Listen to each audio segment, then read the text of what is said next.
On today's show, a flawless 32-point performance from Kevin Durant as the Rockets get their best win of the season on the second night of a back-to-back on the road against the number 1 seed Detroit Pistons. We're going to break it all down for you right here at Locked On Rockets. This is Mission Control, Houston. Ignition sequence start. 6, 5, 4, 3, 2, 1.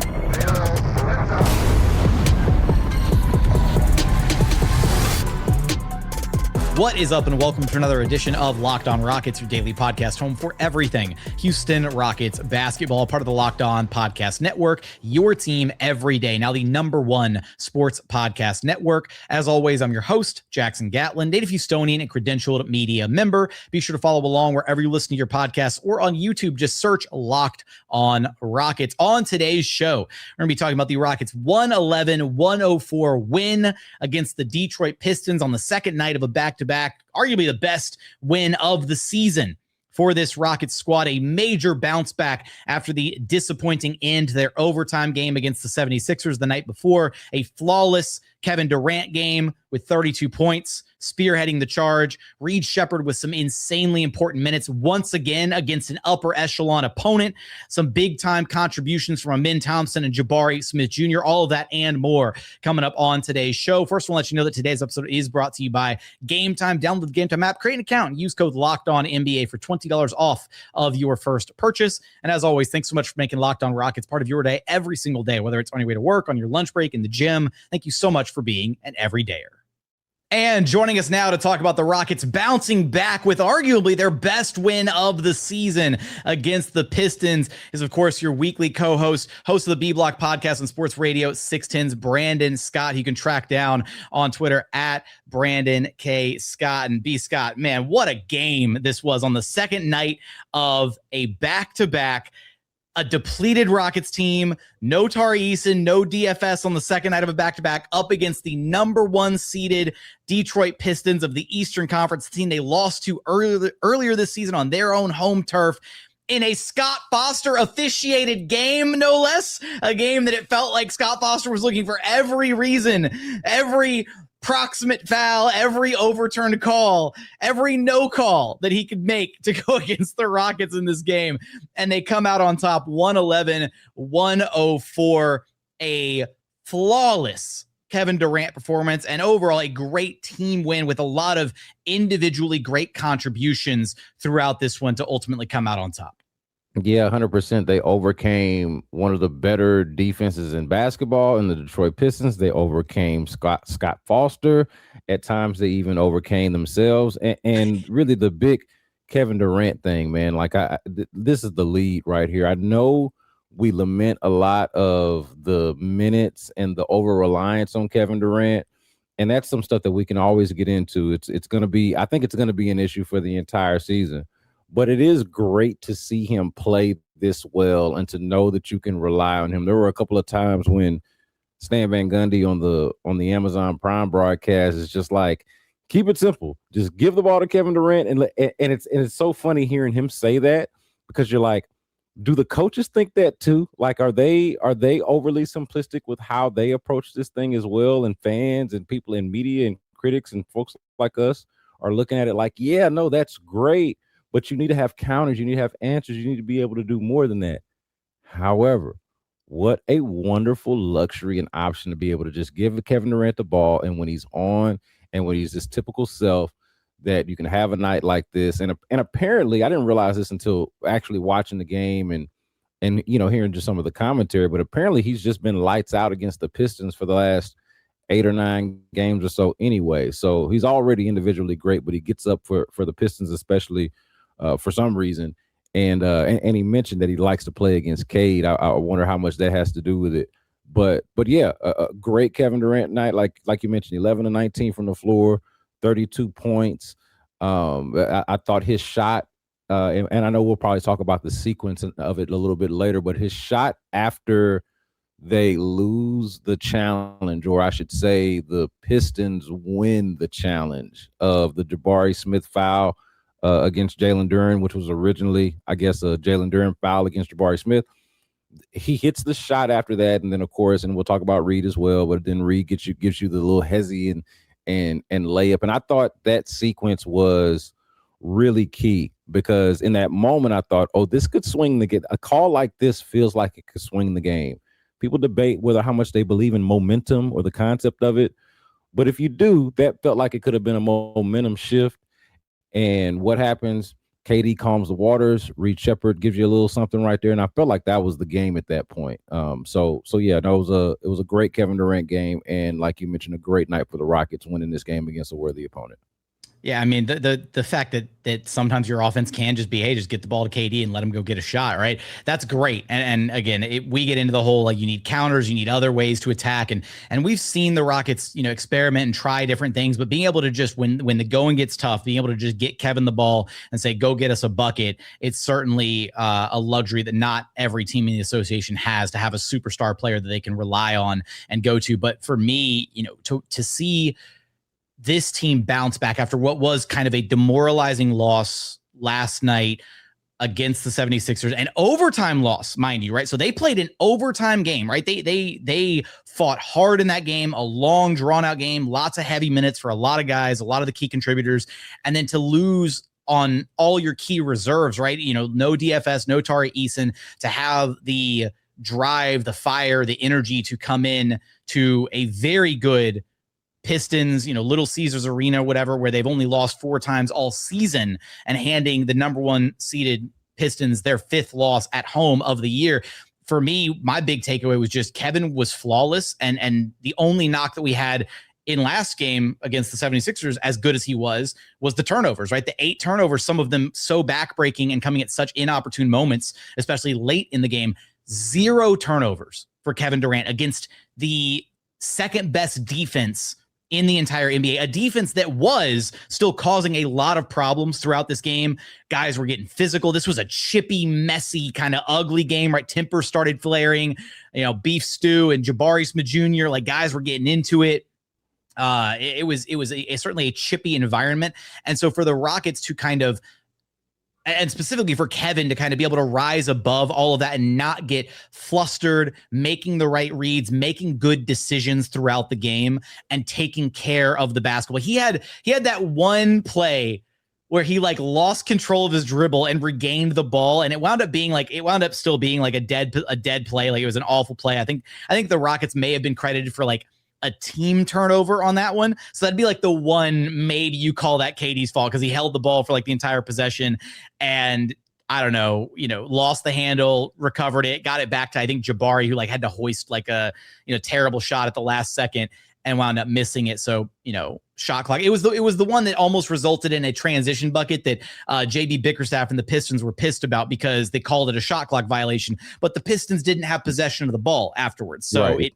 By the letter of the law, it was a shot clock violation. But that was the one play where KD was a little sloppy with the ball. And I mean, just the fact that he routinely in this game kept going out of his way to hunt Jalen Duren defensively, right? That was that was his thing. And I forget if it was after his it was his 3rd or 4th 3 of the game where he stared down Jalen Duren, right? He was dancing on him on the perimeter, pulled up directly in his face, hand in his face, didn't matter, cans the 3-pointer. He's staring him down the whole way back and kind of jawing with him. And KD had words for the Pistons bench. He had words for the fans at one point. We can't say what KD said on the hot mic to the fan in the crowd, but he was certainly getting into it. When Kevin Durant is a little fired up in these types of games, this kind of atmosphere, I feel like it adds a certain edge to his game and to the Rockets as a whole, right? These kind of chippy games, it felt like every other game last season was these kind of chippy affairs or whatever. And it felt like the energy of this game really lent itself to the Rockets' ability to kind of dig in and play not only their brand of basketball, but also just kind of lighting a fire under them, right? They held a very good Pistons team to just 104 points. They limited them, and they were able to execute down the stretch of this game. And that's the big thing, is just being able to come away with this game, as many little runs and as many moments as it felt like the Pistons were kind of wrestling back that momentum. They did a great job having answers, executing down the stretch, which is exactly what they didn't do last night against the 76ers. So a great win for them to come away from. and an absolutely flawless Kevin Durant performance. But coming up, we're going to get into some of the key inflection points of this game. In particular, Reed Sheppard with yet another takeover late in this game had a huge spark in that third quarter to give the Rockets a comfortable lead going into the fourth that they needed as the Pistons then went on their major run in the fourth quarter. We'll also talk about Amen Thompson growing with his on-ball reps, Jabari Smith Jr. with some key plays down the stretch, and unfortunately some more struggles for Alperen Sengun. We'll get there in just one moment. First, today's episode was brought to you by Game Time. During basketball season, there is nothing like being in the building, the energy, the crowd, that first big run that gets everyone on their feet. Fans want to be there for those moments, not stuck refreshing screens or guessing what tickets are actually going to cost. That's where Game Time comes in. The Game Time app gives fans the advantage back, making it incredibly easy to score amazing tickets fast, simple, and without the guesswork. Browsing the Game Time app is straightforward and intuitive. Finding tickets takes just a few taps. The prices include the fees up front, so the total is clear from the start. Full transparency. So whether it's an NBA game or another live event like a concert event or a play or a theater event, anything like that, everything is right there in one place. So take the guesswork out of buying your tickets with Game Time. Download the Game Time app, create an account, and use code LOCKEDONNBA for $20 off your first purchase. Terms apply. Again, create an account, redeem code LOCKEDONNBA for $20 off. And continuing on here at Locked On Rockets, your daily podcast, home for everything Houston Rockets basketball. Remember, the best way to help us grow the show is to listen every single day, wherever you listen to your podcasts or on YouTube. Like, comment, subscribe, all that good stuff. The comments help us out a ton. We want your thoughts on this Rockets win against the Pistons. Also, this is a big win against the number one seeded Detroit Pistons. You know what that means. Release the hounds. Go tell Locked On Pistons we said what's up. Go get on over there in the YouTube comments. Tell them we sent the hounds by. You guys know the drill. Big wins equals trolling in the opposing team's YouTube comment section. Brandon, love it. I love the trash talk. Let's go. Absolutely. We're gonna keep the chippiness going even after the buzzer sounds, man. Like it. Look, B. Scott, we have yet another game where it felt like, you know, this was a game that was kind of quarter by quarter, right? Rockets won the first quarter, Pistons come back, they win the second quarter. We're all tied up at halftime. And it kind of felt like they're in the third quarter. That was where the Rockets completely took over the game, right? They went up 14 going into the fourth, and Reed Sheppard was, so good yet again. And he started and he was struggling, right? He was having a really, really rough game to start, but was not dissuaded, kept getting after it. And then he has this little 10-point burst in that third quarter, finally sees a three go in, gets an and one bucket, comes back down, scores another layup, once he saw that first shot go in, it's like the confidence meter just shot sky high for him.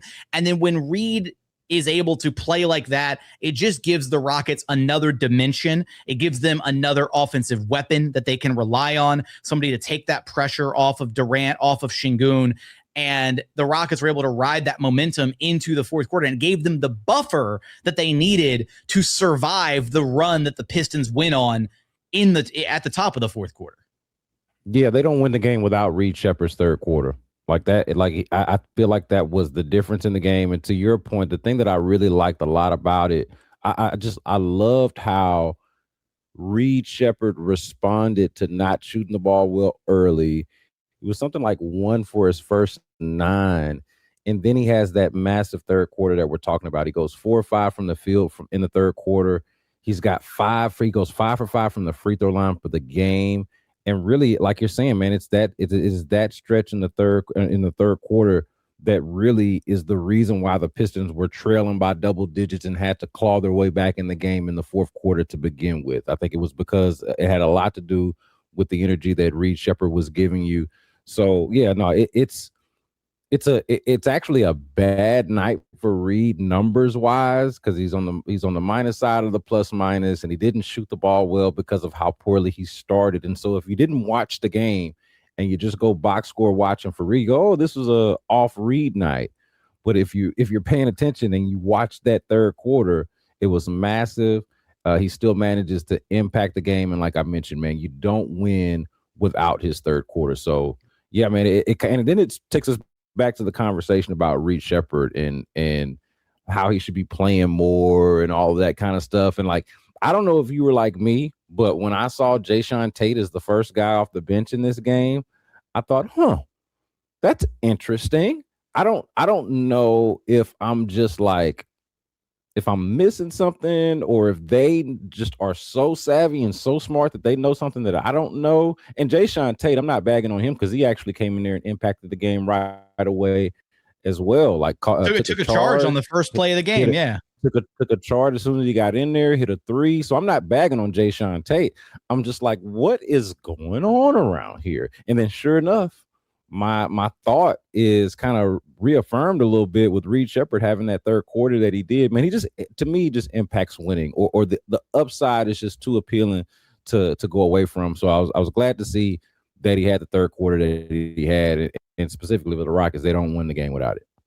And it was great to see from Reed Sheppard, right, to not lose his confidence, because that's really hard for young players. Sometimes you have those games where you're struggling, can't see the ball go through the hoop, right, and then suddenly you see a player, they start turning down shots they should otherwise take, or you see a player lose their aggressive mentality, right? That didn't happen with Reed. He kept shooting, and then once he saw that shot go in, right, that was the moment that changed everything. And then he goes on that little like 10-0 spurt, and Rockets get a comfortable lead, and they have that buffer that they were able to then survive the surge that the Pistons went on at the top of the fourth quarter. So a lot of credit to Reed Sheppard for having the mental toughness to kind of get through that rough stretch.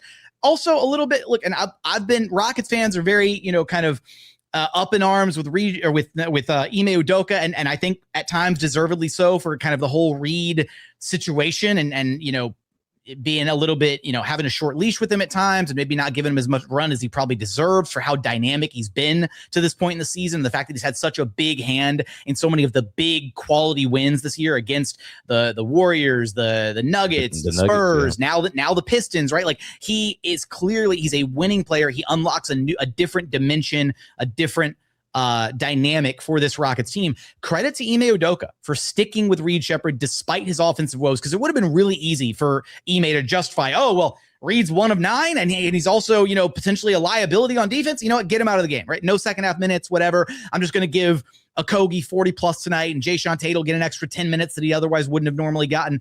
Instead, Ime stuck with him, trusted him.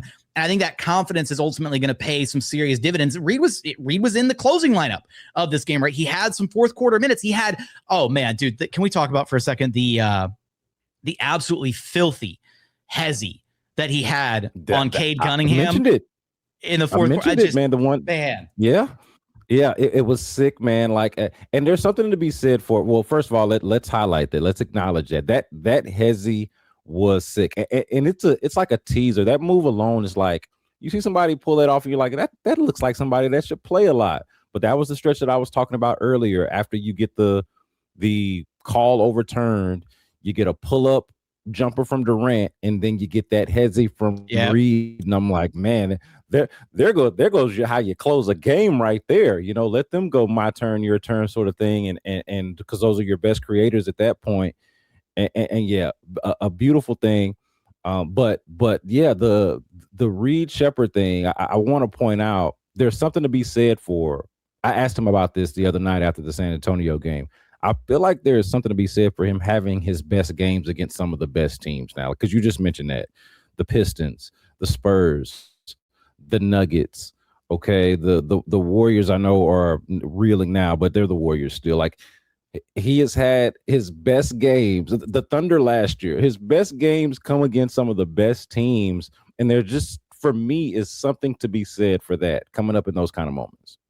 And as far as the surge that the Rockets went on as a team in that third quarter, where they just flat out crushed the Pistons 34-20 in that third frame, it wasn't just the offensive spark from Reed Sheppard was great, but the Rockets across the board got some really key contributions, and none maybe more so than I think Clint Capella. We're going to talk about Amen Thompson and Jabari Smith Jr. and kind of their contributions here in just a moment, but it's been great to see Clint Capella playing some like vintage Capella minutes. There was a point much earlier in the season where when the Rockets were still kind of toying with getting, in certain games they'd play, stints where you get all three bigs in one game between Sengun and Adams and then Capela, some spot minutes here or there. And there were some moments where early in the season, Capela looked a little washed. And I thought, oh man, he might not have a lot of life left. There's a reason Atlanta was cool with him walking out the door, right? And it was looking a little disappointing because obviously Clint is a guy that, if you're not a brand new Rockets fan, if you're a Rockets fan, that you just got to go back 10 years, right, to remember, Clint Capella, how important he was to some of those James Harden-led Rockets teams, all the battles with the Warriors back in the day, kind of what he meant to Rockets fans back when he was the starting center originally to start his career in Houston. And so it's been great kind of seeing his resurgence, his activity level, how engaged he's been, and the fact that the Rockets, he's not Steven Adams. He impacts the game in a different way than Steven Adams does, but he does some similar things, right? They attack the glass aggressively, had 4 offensive rebounds in this, but he also defends at, I think, a higher level than Steven Adams probably does, just with his activity level around the rim. He's such a high flyer, a leaper. The 3 blocks in this game, the overall defensive activity. Loved what we saw from Clint Capella in this game. The fact that the Rockets have been able to rely on him now and that they can, hey, all right, no Steven Adams. Let's, next man up, Clint Capella. It's your turn to shine, right? That's been huge for this team. Caught a lob from Amen as well, like a kind of a little vintage Capella, if you will, So that was really good. And I want to just say this, since you already said all of the great things about Capella, and I'll just co-sign it. But I would point out again that I was really down on the Capella minutes earlier in the season. I'm like, I don't know if we really need those at all. And now you clearly do, because Steven Adams is likely out for, if not the entire rest of the regular season, a great bulk of it. And so you're going to need his minutes. And because Alperen Sengun is doing whatever he's doing right now. More on that in a second. Yeah. Stay tuned. Stay tuned. But the Capella minutes are important. So for him to give you quality minutes on both ends of the floor at that, the offensive rebounding, like you mentioned, but then also the defense. So he's impacting the game on both ends. That's all you could ask for from him.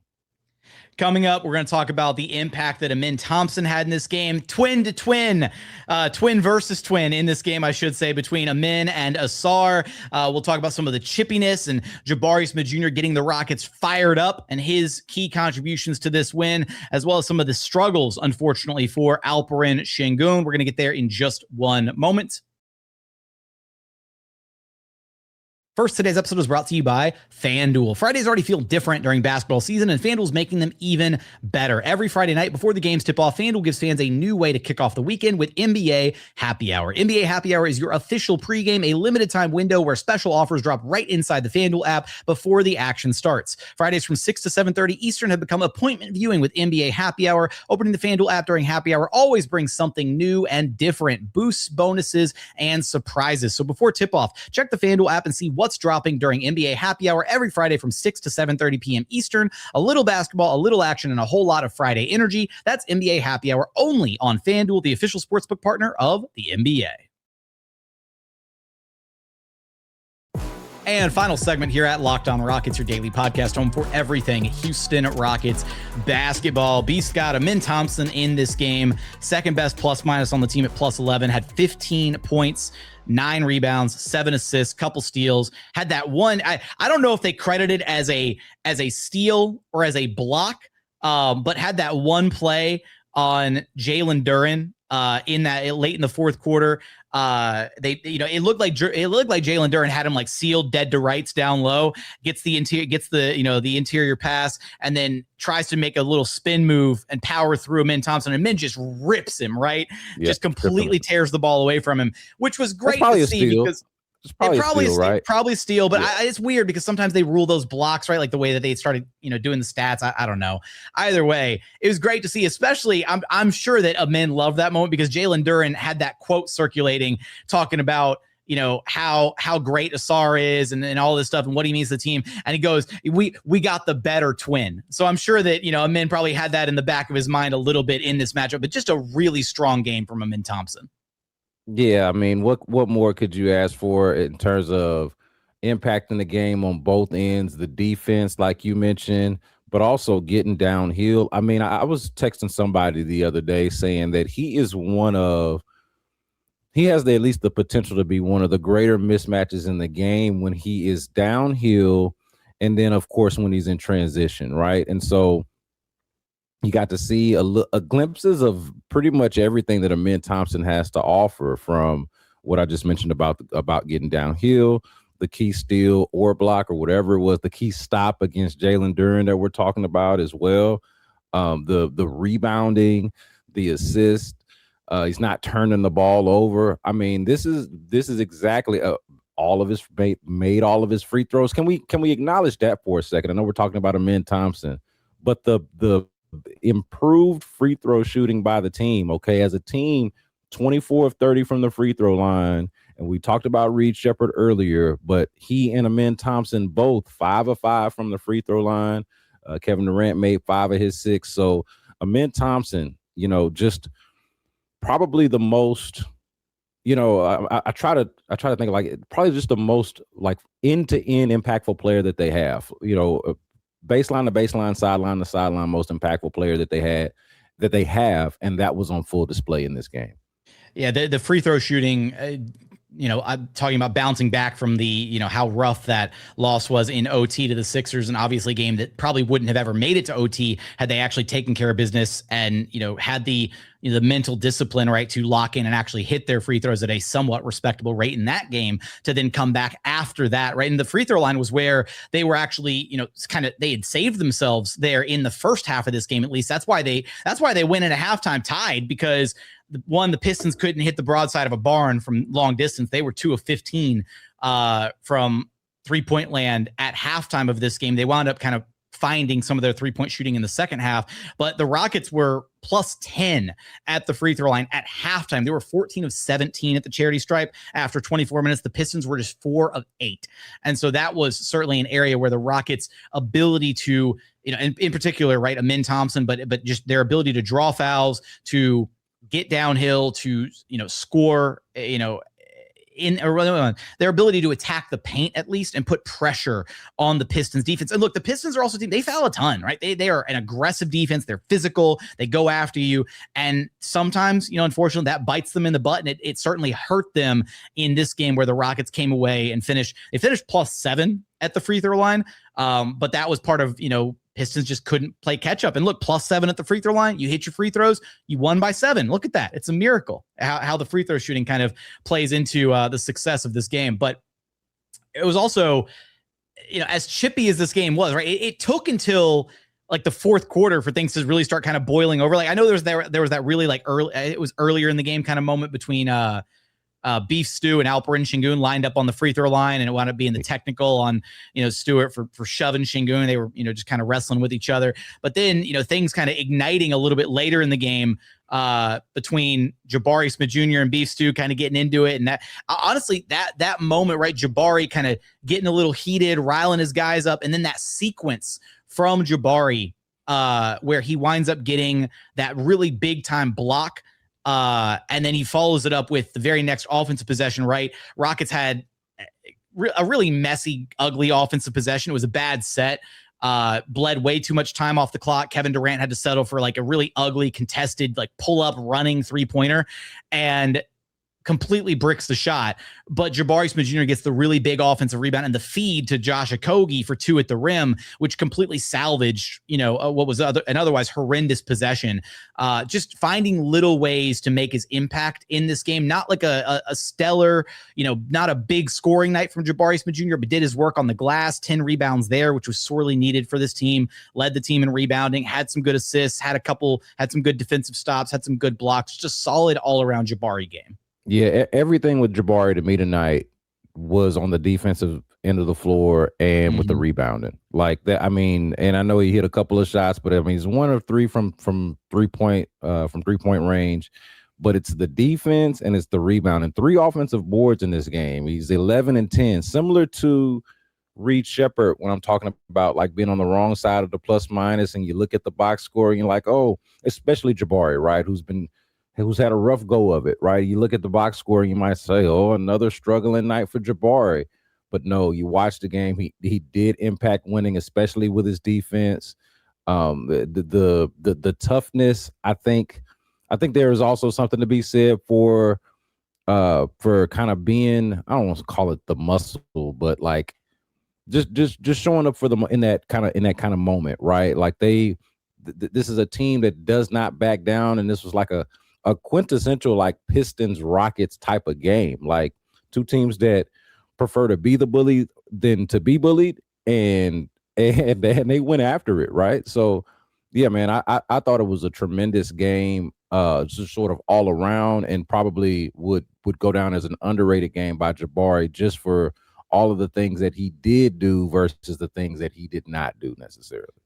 And your point about him kind of being the muscle, right? I kind of think that's what the Rockets need him to be, though. Like they need somebody to be like that defensive enforcer, or just not even just the defense. They just need an enforcer, right? They need a guy to go out there and be the bully, right? That was Dylan Brooks, right? Like they had a guy to be like, every team needs that guy. And for the Pistons, it's Isaiah Stewart, right? He is their dog that checks in off the bit. And I think that Jabari has the tools to be it. He's certainly got the temperament and the mentality to do it. I also think Amen Thompson does.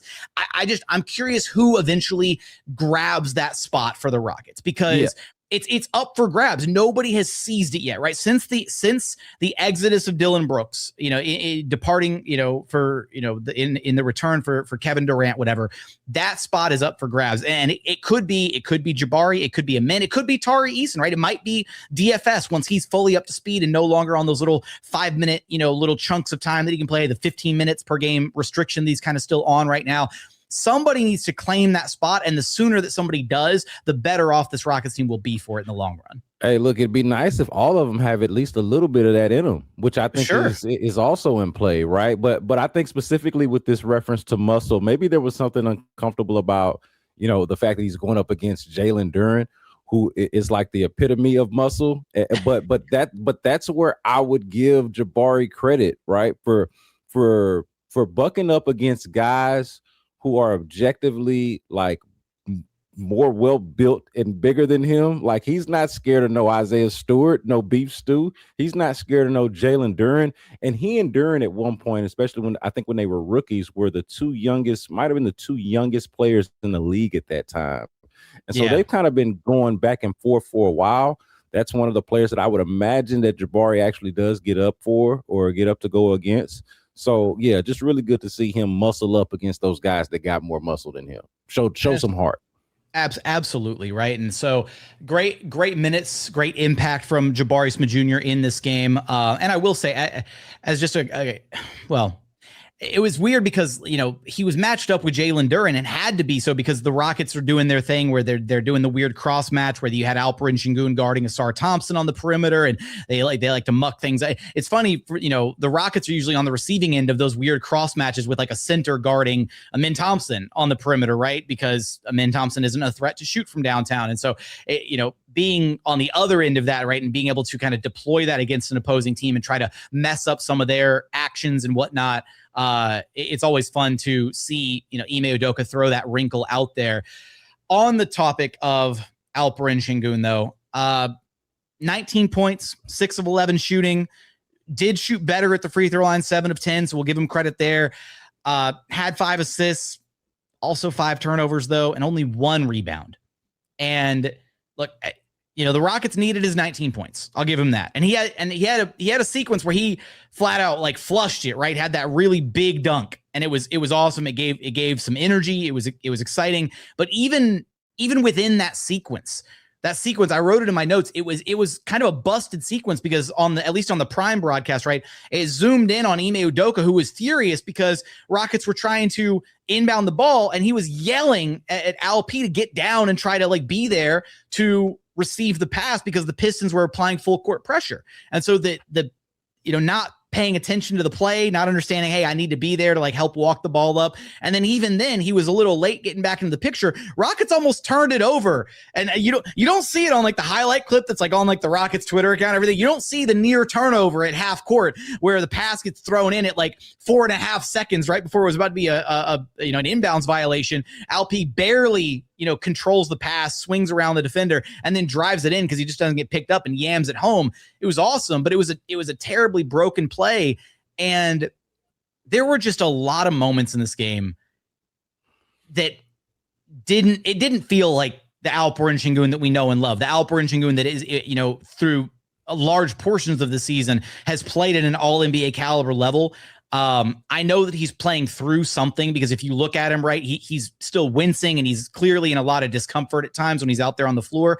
But if you're not healthy, then he needs to sit, because right now he's playing an incredibly soft brand of basketball. 1 rebound in 30 minutes of run is just wholly unacceptable from your starting center. And the turnovers at this point are becoming brutal. Like he's not safe with the basketball, and he's more turnover prone than not as of late, which is frustrating to see. Yeah, I think the 1 rebound is what offends me the most about all of it, for your center to get, and it was 1 offensive rebound at that. So he didn't even get a defensive rebound against a Pistons team that through significant stretches of this game did not shoot the ball particularly well. So there should have been plenty of opportunities for him to be out there on the boards and to be a lot more active. Now, I will say, and this is not to make an excuse, but to your point about him playing through something, he does look different out there physically. Like I haven't been able to exactly pinpoint what's like, if it's the injury, if it's fatigue, I don't know what it is, but physically something just does not feel like he's moving the same. Kind of similar to the night before when we're watching Joel Embiid, and he's up there putting up a 30-point triple-double, but we're like, man, he's moving like a half step slower. Yeah. It's not quite as bad as that with Alperen Sengun, but it's sort of in a similar vein. And so that's noticeable. But again, for me, it's the 1 rebound. Now, I thought he had a couple of pretty good defensive stretches. There was one where he switches, or he gets out on a closes out on a 3-point shot that I thought was really good for considering the fact that he's not moving well. That to me spoke to the effort, which again, I'm going to give a lot of credit to the entire team for getting up for this game on the back end of a back-to-back, on the second leg of a back-to-back that ended in overtime, that they lost in not so flattering fashion. Like, to me, it is an incredible response from the team overall. And I thought at least Sengun's effort was indicative of that. But I would like to see him play a lot better on both ends of the floor, man. He looks a little passive on the offensive end of the floor. And then just generally, he's not moving as well. So, and then like you mentioned, the turnovers, you can't have it. The guy that has the ball as much as he does, it has a great responsibility to not turn the ball. The Pistons star player turned the ball over, 8? How many turnovers did Cade Cunningham have? Six turnovers in this game. Yeah, 6. Yeah. So, I mean, look, the person with the ball is as much or more than anybody is going to be prone to turning the ball over. And so not doing that is going to be very key for any team. Obviously, they were able to win this game, but you want to see Alperen Sengun get better soon. Absolutely. He needs to get back to playing at the All-NBA, not because we just saw him dominate the Spurs, right? And he had a big game against Wemby and completely outclassed him in that game. So he's still clearly capable of it.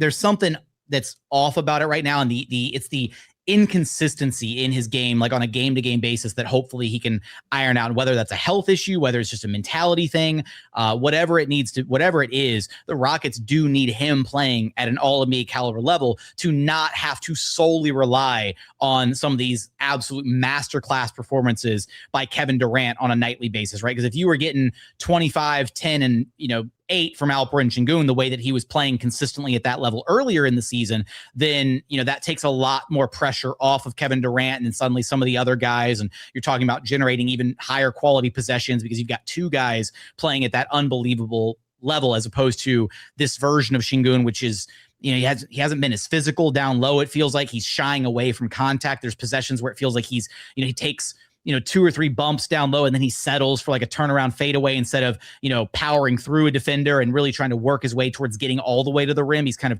settling on some plays. So he's making extra passes when he should be. He made 1 extra pass when he should have just shot the ball.